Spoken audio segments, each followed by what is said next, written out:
Um,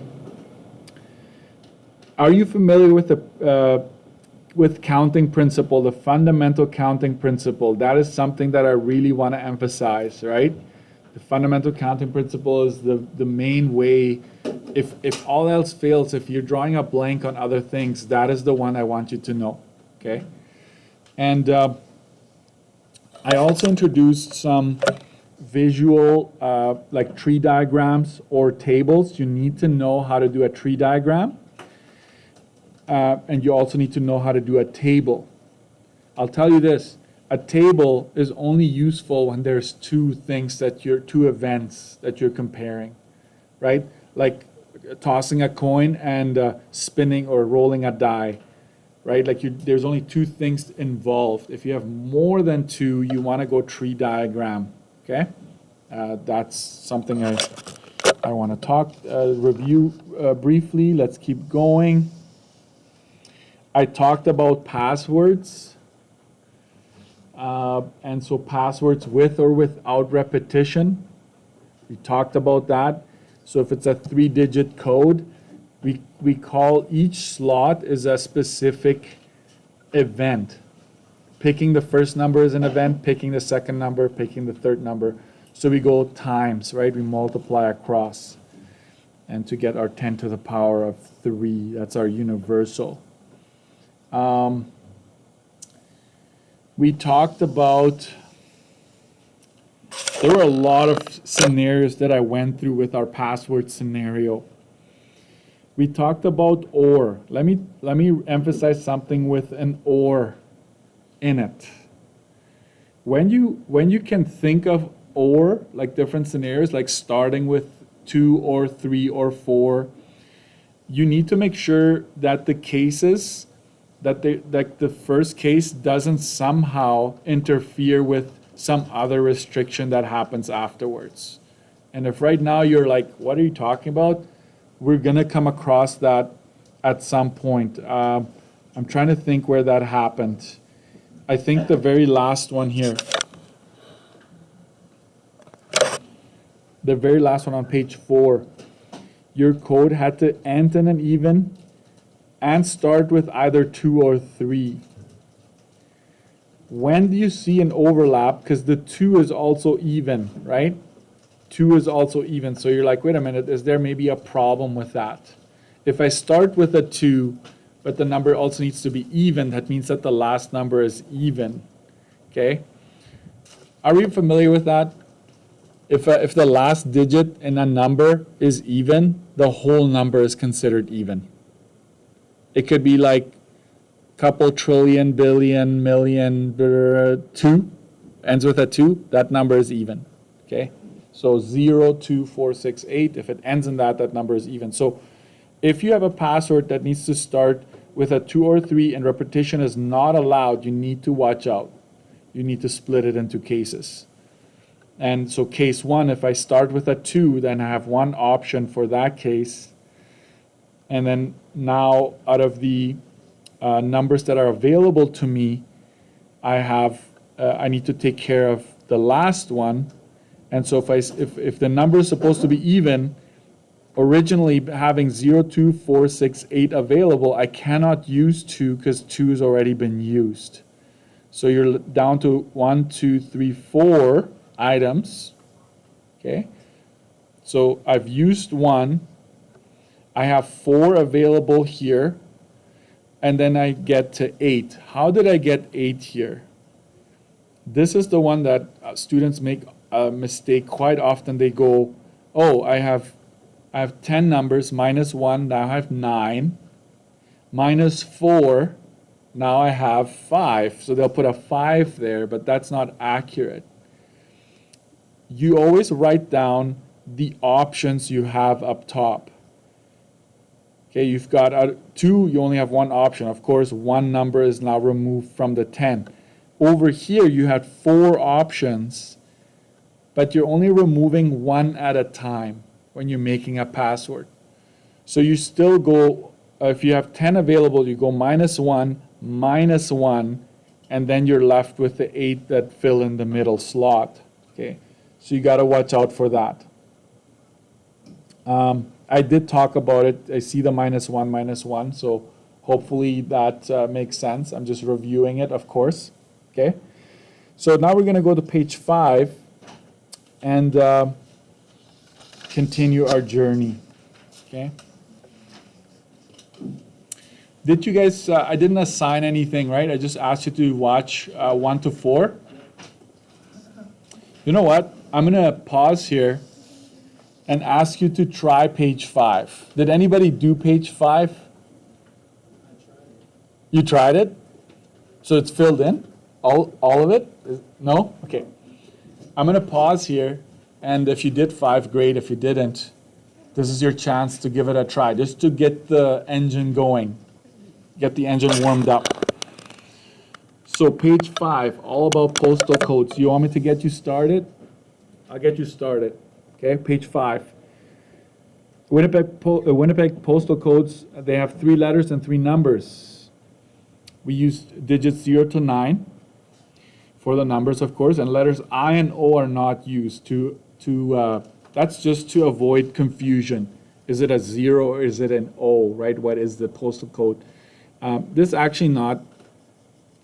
is not actually always true. I know postal codes that are, actually remember, I thought I had a postal code once with an O in it. Anyways, it doesn't matter. The question says don't use I and don't use O. Find the number of postal codes if this is the format. Letter, number, letter, number, letter, number. Okay? So we go, we're using the fundamental counting principle. So this will be a letter, a number, a letter, a number, letter, number. Okay? So how many letters are there? 26, right? 26. Did I talk about case sensitive, non-case sensitive? Did I talk about that in the video? I think that's coming your way yet, but can I add that now and then you will add it to your notes? Okay, there are 26 letters. If it's 0 to 9, that is 10 digits. You got to watch out. Sometimes it goes from 1 to 9. If it's 1 to 9, how many digits? 9, right? So be careful. There are 52 letters if case sensitive. That means that in this scenario, a capital A and a lowercase a, they're different, okay? So it's 26 times 2, okay, when that is the case. And then sometimes we have symbols like a hashtag or exclamation marks and so forth. Okay, so letters here will be 26. There's 10 numbers. We still have 26 letters because there's no further restrictions. It doesn't tell us whether or not we can repeat or not repeat. So we're assuming we can use all 26 again here, and then all 26 again here. The 10 numbers we had here, we get to use them as well. So guess what? It's all timesing. I will separate. I see the 26 is there. It's 26 to the power of 3 times. There are 3 tens there, 10 to the power of 3. I don't know if I have shown you this on the video, so I'm just going to pretend like I didn't. 26, use the hat button. 3, make sure you come back down from the power, times 10 to the power of 3. So that's 1757600. If you want the commas, it's okay, but it's not necessary. Okay? That's how many postal codes are available to you.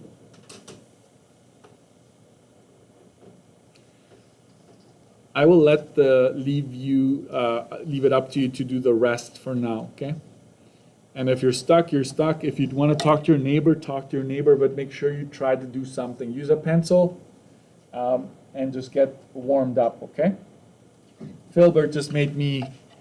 So you've got two choices, guys.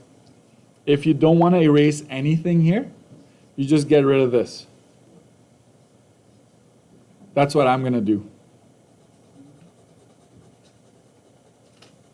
Thank you, Filbert, for being brave enough to tell me. I'm getting rid of that. But because I and O cannot be used, it should have been 24, 24, 24. You are right. You are right. If you did 24s, leave it. Okay? All right. So our goal, I'm letting you know already ahead of time, our goal is going to be, I'm going to go through some of these myself with you, but our goal is going to be work through page, all the way to page 12 by tomorrow. Okay? Yes, by tomorrow. So as you go through these pages, you're going to familiarize yourself with the content and with the scenarios and whatnot. So make sure you write things down. I need you to also be aware of this, that I got rid of the I and O being removed in this case. So the whole thing is going to be without the I and the O. If you did consider I and O, I'm going to bring that key up in a bit, and then you can see we can compare. Okay? Anyways, so another thing is vowels. Write this down. Vowels is A, E, I, O, U. There's 5 of them. Okay? 5 vowels. And so consonants would be therefore 21. Okay, so consonants, vowels, this is important information in case you ever wonder, but vowels, Y is not part of it, okay? All right, so given this format stays the same throughout, so no repetition is allowed. I'm just going to use this to help me out. For the letters, it's 26, 25, 24, right? So every time I use a letter, I have one fewer left. Just notice this. Do I go 26 minus 26? It's 0. I don't do that, right? I don't take away the whole number I put down here to get my next one. What does 26 stand for in this case? That means that I have 26 options to fill that space, right? That's what that stands for. 25, 24.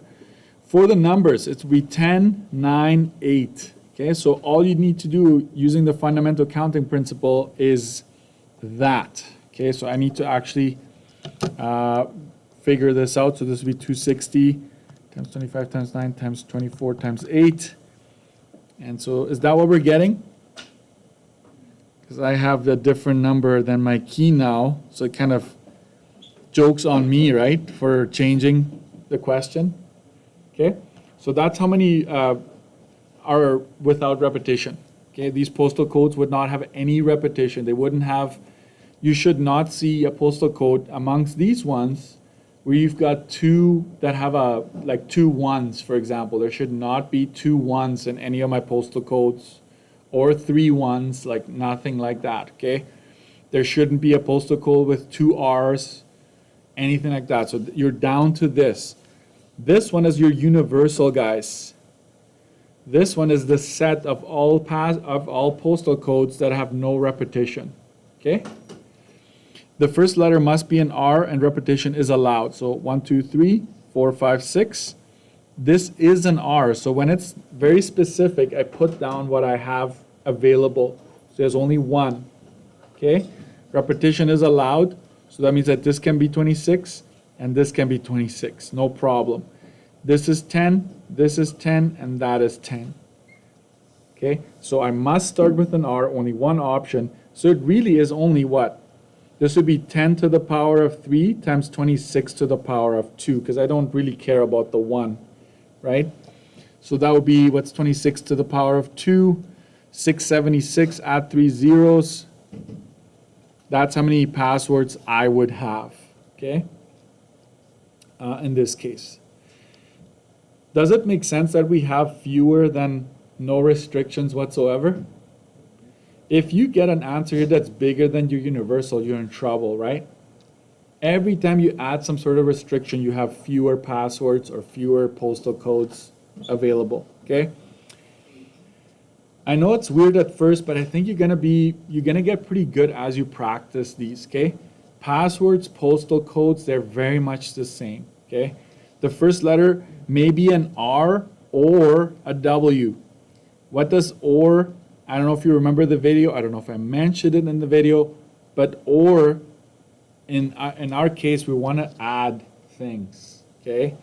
No repetition is allowed, so you got to watch out for that one. So 1, 2, 3, 1, 2, 3, 1, 2, 3, 1, 2, 3. Why so? Why am I breaking this up? R is going to be my first case, okay? Case 1 where I start with an R. Case number 2 where I start with a V. Okay, so I have one option for the first slot. And no repetition is allowed. So for letters, I'm down to 25 and 24. Because I used an R, I'm down to 25. I used another letter, I'm down to 24. With numbers, it's 10, 9, 8. Okay, that's case number 1. Those are passwords that start with an R and have no repetition. Next, I've got the same. I can copy paste this one. Because I used the V, now I have 25, and then I have 24. Numbers, I start with 10, 9, and 8. Joke's on me, guys, by changing the question, okay? I could have just looked at my key, but no, now I have to actually calculate this. That's 432,000, and since this one is exactly the same as this case, okay? You're saying this or that. Like, consider all the passwords starting with an R. Consider all the passwords starting with a V. So we need to add these up to get our final number. That would be, I'll just multiply that by 2, 864,000 postal codes available if that were the case. Okay? Repetition is allowed. No vowels can be part of the postal code. So 5 vowels, right? So I'll go 26 minus the 5. I have 21 letters left. Okay, so this postal code is restricting me to 21. Yes? I thought you had a great answer, Philbert. Go ahead. Go ahead. You have to. Okay, so I've got 21 letters left. So this has to be a letter, a number, letter, number, letter, number. Remember that. The format stays the same. Repetition is allowed. So this can be 21, 21, 21, 10, 10, 10. So what is this really? 21 to the power of 3 times 10 to the power of 3. It's much quicker. So this would be 9261, 1, 2, 3. There we go. 9,261,000 passwords in my case. Yes? Do we have to show the letter number every time? Can we just do a shortcut? Like the whatever's under here, I don't really care, but I would want you to show me some sort of work, like just the numbers that you're using to multiply to get that final. Yes, I would want to see that. This is optional. How you show your work is optional. You'll see that I'll give you more tools to do it differently later on. How many postal codes start like this? Or, right? It's basically saying, so 1, 2, 3, 4, 5, 6, 1, 2, 3, 4, 5, 6, 1, 2, 3, 4, 5, 6. So I'll say this, R3G. That's how it can start with. There's only one option for each slot. You have to have R here, you have to have 3 there, you have to have G there. Repetition is not allowed. 4 letters, I'm down to, it has to be letter, number, letter, number, letter, number. I don't want to get this mixed up. So I used a number, I'm down to 9.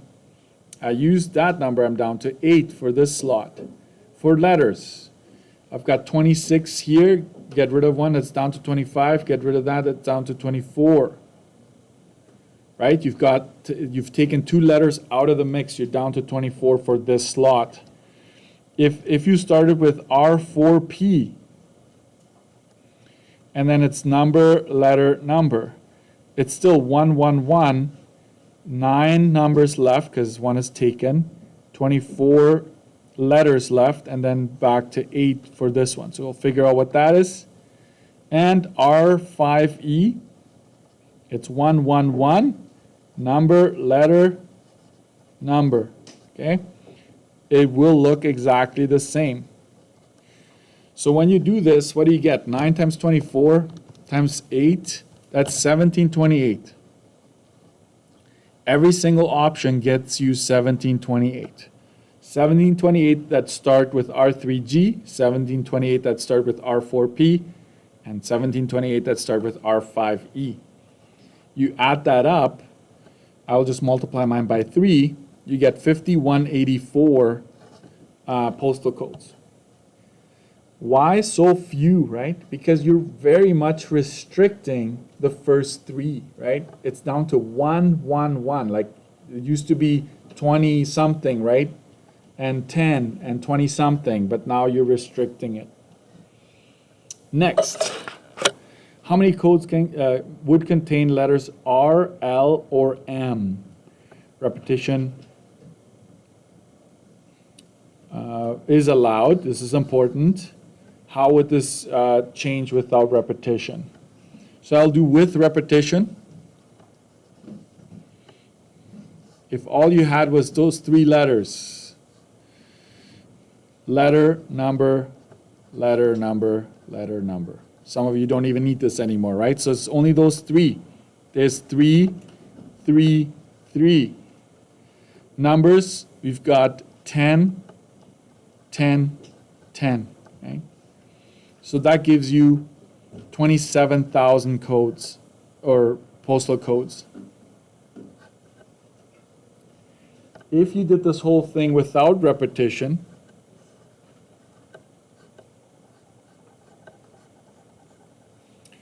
how many do you have at first?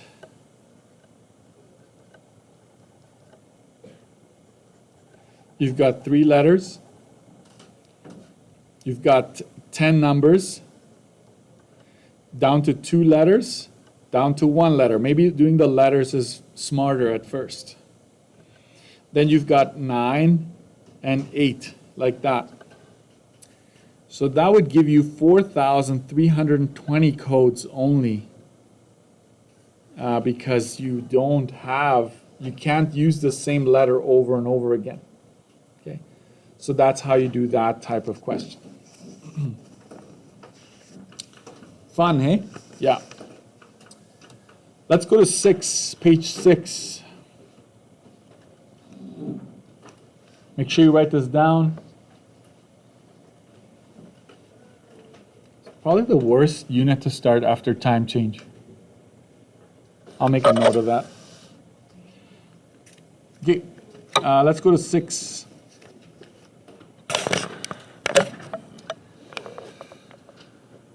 John did not study for his test and wants to answer 3 multiple choice questions.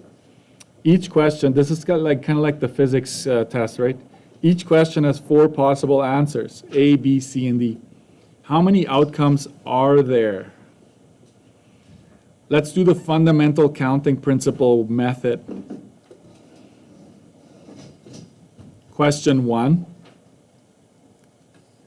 Question 2. Question 3. How many options do I have for question 1? 4.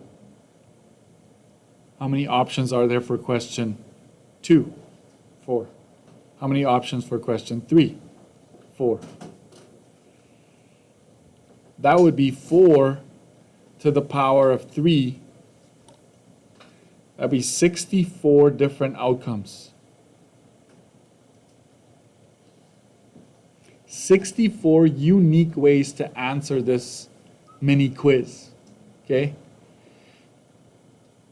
Because you could answer A, you could answer A, B, A, right? You could answer so many different ways. So 64 unique ways to answer. Question. Could you do a tree diagram with this? How many branches would you have at the very end of your tree diagram? 64 branches. Okay? So if you did a tree diagram, I'm not going to ask you to do it ever if it has that many branches. Don't worry about it. But we would start like this. We'd start with 1, 2, 3, 4. That'd be like your question number 1. You've got 4 options, right? Then at this branch, after answering, let's say you go down this path where you answer A for the first question. Now you have what? 1, 2, 3, 4 options for your second question. And every single one of these would get 4.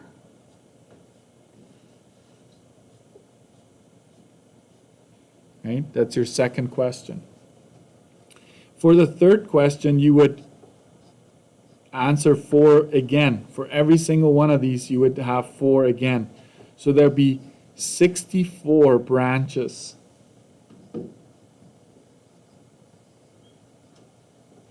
Don't do it. I don't advise you to use a tree diagram when it's this many. Tree diagram when it's like two events and there's just a few options, that's fine. Okay? Next, how would the outcome change if he eliminated 2 options for each question? You know, the obvious ones, the ones you know for sure are wrong. Okay? What is the difference in outcomes? Question 1, question 2, question 3. So how many options do you have left if you eliminate 2 for each question? It would be just down to 2 options for the first question, 2 options for the second question, 2 options for the third question. That's what? 2 to the power of 3, 8 outcomes. What's the difference? 64 minus 8.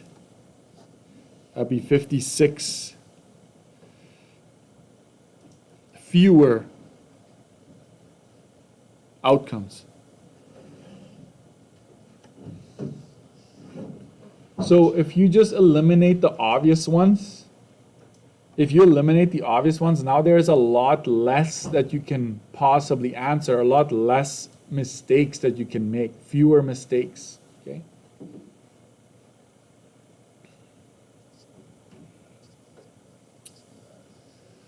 Trent did not study for his test and wants to answer 6 multiple choice questions. Each question has 5 possible answers. Determine the total number of ways he can answer the questions on the test. Could you try that right now? Let's see if you could do that. I'll stop for a minute.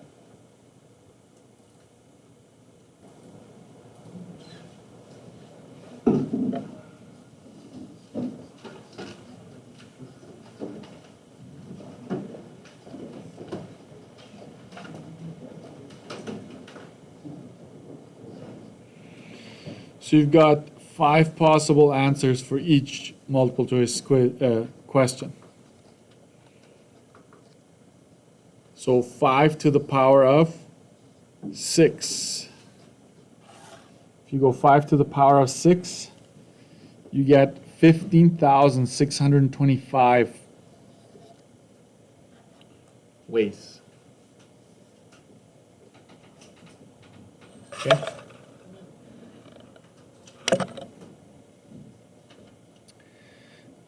Next, if there are 5 racers competing, how many ways can the first, the second, and third place be arranged?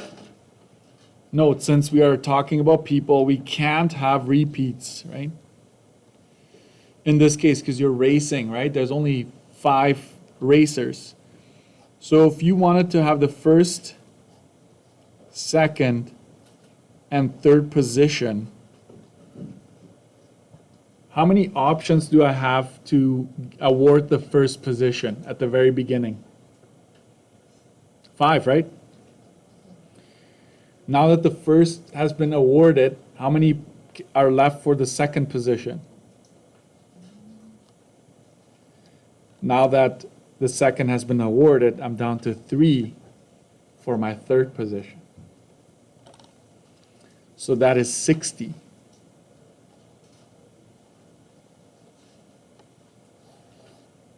$60 ways to do that. This is a race, right? Okay.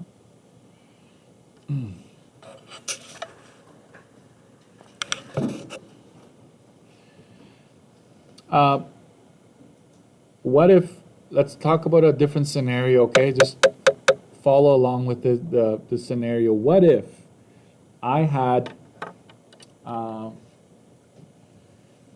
three candy, like really good snacks, three really good snacks, right?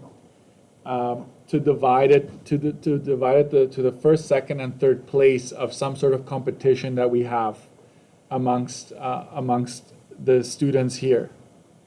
Okay, and it's 3 different tests, right? One today, one tomorrow, and one the next day. Okay. There are cases where the same person that got the first prize can also get the second prize, can also win the third prize. But those wouldn't be, that wouldn't be just one event. Those would be 3 separate events. So you'll come across that when it's bursaries and stuff like that, when the same person can be awarded more than one prize, then it would be like 5 times 5 times 5 in this case, okay? So keep that in mind. How many different words can you make with the letters boring? Which is probably what you're thinking of this lesson, right? So you count 1, 2, 3, 4, 5, 6 letters. You've got 6 letters. Well, guess what? That means that you can arrange those 6 letters in any way you like. How many letters do I have available for that first slot? 6, right? How many letters for the second spot? 5, 4, 3, 2, 1, until you run out of letters to distribute. So we're just going to go 6 times 5 times 4 times 3 times 2 times 1. We don't have to go times 1. That's 720 words. Would all the words make sense? Probably not. But each different arrangement makes it a different word. Okay. All right. Keep going.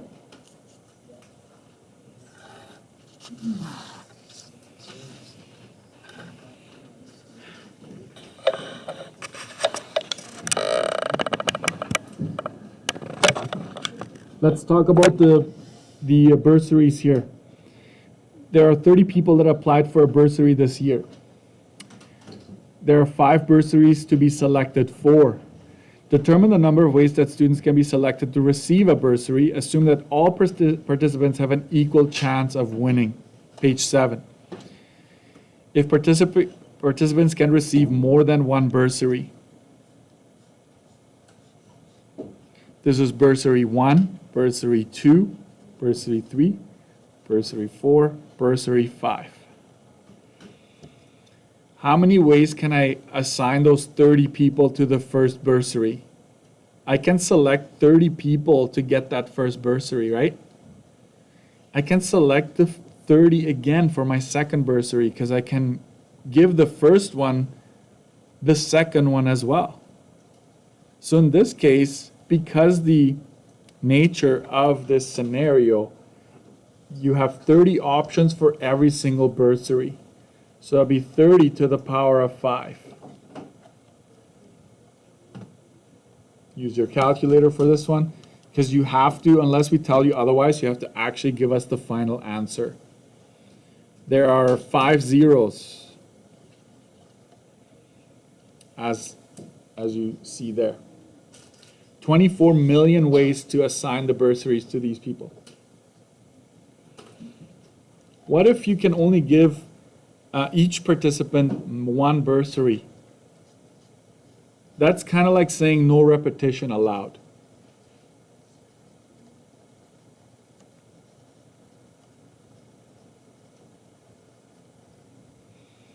So that'd be 30 times 29 times 28, 27, 26, 25. Right? You drop one as you move along the bursaries. Sorry, what did I do? 1, 2, 3, 4, 5. I introduced a 6th bursary. Never mind. Stop it. So that's this is what you would get, right? So you go 30 times 29 times 28 times 27 times 26. There's going to be a shortcut for these scenarios down the road. I get 17 million 100,720 ways to arrange it. Okay.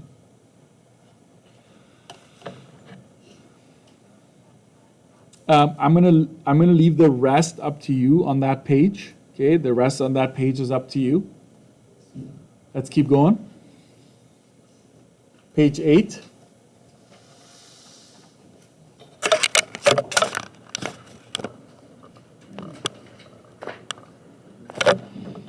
There are 5 roads from Winnipeg to Banff and 4 roads from Banff to Castlegar.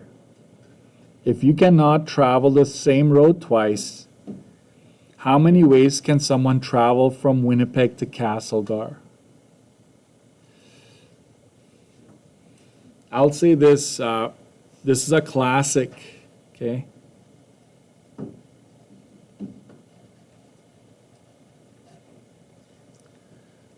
Roads connecting cities, okay? It doesn't just have to be cities. Sometimes it's going like you have to stop at a bank, right? You have to go from here to the bank to home. There'll be some sort of middle ground that you need to stop at. So we're going from Winnipeg to Banff. Like there's how many roads? This is usually what I do. I just draw my roads like this. There's 4 roads to go from Winnipeg to Banff, and from Banff to Castlegar there's 5 from Winnipeg to Banff. Sorry about that. Add another road. It's easy. 5 roads to go from Winnipeg to Banff, and then from Banff to Castlegar there's 4. Illustrate this scenario. That's what you would do there.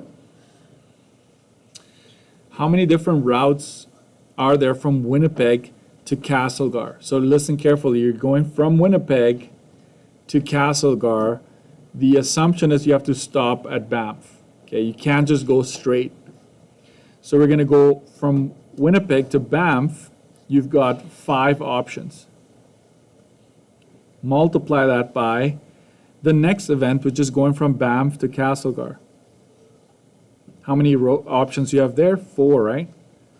So this would be 20 ways to do that.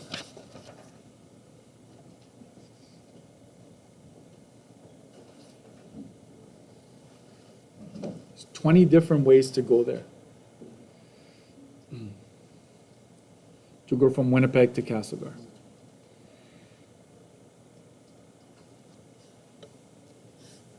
Does that make sense? We're good? Okay. How many different routes are there for a round trip? i.e., going from Winnipeg to Castlegar, then back to Winnipeg. Okay? So I'm gonna use this here. Let's go there first. Winnipeg, we have to go to Banff. There's 5 ways. Then to go from Banff to Castlegar, there's 4 ways, correct? So now we're here, right? We're in Castlegar. How do we return? We got to go from Castlegar to Banff. How many routes are there to go back to Banff from here? We used to have 4, but we can't use the same road again, right? We have to eliminate one of our options going back. So instead of 4, this will be 3. We now need to go from Banff back to Winnipeg. How many did we have earlier to go from Winnipeg to Banff? We had 5, right? Now we're in Banff, we already used one of the options. To go back, we only have 4. Okay, so 5, 4 to get there, and then it's 3, 4 going back.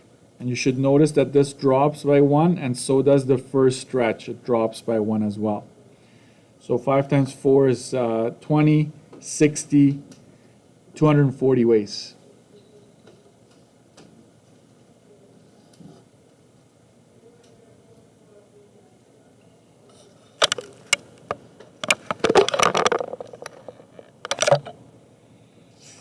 Let me just check here. Did I do people lining up already or no? I didn't. Okay. We're almost done, guys. Just hang in there, okay? 10 people are lining up. This is I would highlight this one, lining up for a picture.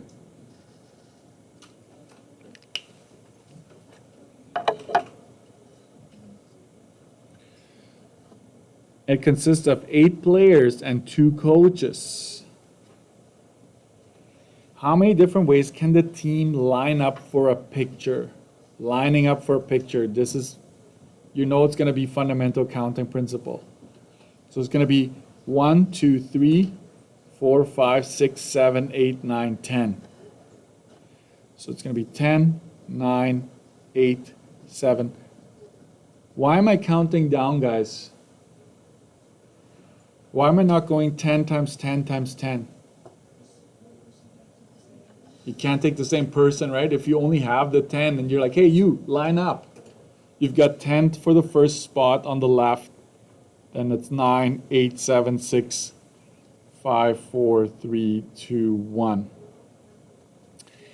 That is, here, ready for this? 3,628,800 ways. That's how many unique ways you can line up this team of 10. How many ways can the team line up with a coach standing on either side? With a coach standing on either side. How many coaches are there? 2. So, let's see here. 1, 2, 3, 4, 5, 6, 7, 8, 9, 10. Let's put coach number 1 on the left side and coach number 2 on the right side. So coach number 1 has to go here. Coach number 2 has to go there. It's 2 coaches, 1 on either end. How many are left to fill in the gap here? 8 players, right? So 8, 7, 6, 5, 4, 3, 2, 1. So that's what you multiply. And what you get there is 40,320 ways. Question, is this good enough? Is this all possible ways to line up the team? Or can I make up a new way? Leah, you're saying. The coaches could switch position, right? So all of this can happen one more time where coach 2 is over here, coach 1 is over there. So I'm just going to, for notes here, I'm going to make 10 slots again. 2, 4, 6, 8, 10. I'm going to put coach 2 here, coach 1 there. So it's 1 and 1. And we're going to fill up the rest. And guess what? The answer is going to be 4,320 again. So if you caught that, you could have multiplied it by 2 right away. If you add that up, you get 80,640 ways.